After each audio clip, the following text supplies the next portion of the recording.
এই আওয়ামী লীগের নৈতিকভাবে রাজনীতি করার কোনো অধিকার নাই। যেই পর্যন্ত আওয়ামী লীগ অনুশোচনা না করে এবং আওয়ামী লীগ ক্ষমা না চায় এবং বিচার না করে। আমি চিন্তা করে দেখলাম, কয়েকদিন আগে আমি দেখলাম যে বিএনপি চায় আওয়ামী লীগকে নির্বাচনে আসার জন্য। আমি বুঝতে পারি রাজনীতিবিদ হিসাবে যে বিএনপি চেতেই পারে আওয়ামী লীগকে নির্বাচনে আসার জন্য, নাহলে আওয়ামী লীগ পরে বলতে থাকবে যে আমাদেরকে নির্বাচনকে বাদ দেওয়া হয়েছে, এই নির্বাচনের গ্রহণযোগ্যতা নাই, এই নির্বাচন আমরা করলে আমরা জিতে যেতাম। কিন্তু আমি একটা কথা পরিষ্কার করে বলে দিতে চাই, বিএনপি বলুক, শব্দ বলুক, ইউনুস সাহেব বলুক, গ্রাউন্ড রিয়ালিটি কিন্তু ডিফারেন্ট।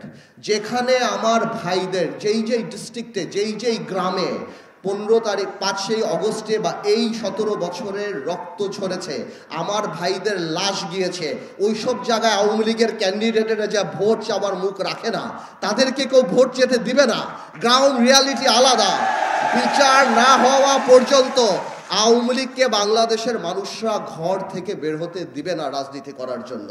যদি অনুশোচনা না থাকে, যদি তারা মানুষের কাছে ক্ষমা না চায়। কিন্তু ইদানিং কয়েকটা বক্তব্যে দেখলাম ক্ষমা তো দূরের কথা। আরেকটা কথা আমি জিজ্ঞেস করতে চাই আওয়ামী লীগের, মানে পলায়িত আওয়ামী লীগ, এখন তো লোকাল আওয়ামী লীগটাই জিজ্ঞেস করতে হবে, যারা পালায় আছে তাদেরকে জিজ্ঞেস করতে হবে। আমি জিজ্ঞেস করতে চাই, আপনারা ইউনুস সরকারকে গালি দিচ্ছেন, আপনারা বলছেন এই হত্যা ইউনুস সরকার করেছে, আপনারা বলছেন আমরা অবৈধ, এই সরকার অবৈধ, তাহলে আপনারা এই অবৈধ সরকারের অধীনে কিভাবে নির্বাচনে অংশগ্রহণ করবেন? তাহলে আপনাদের মেনে নিতে হবে।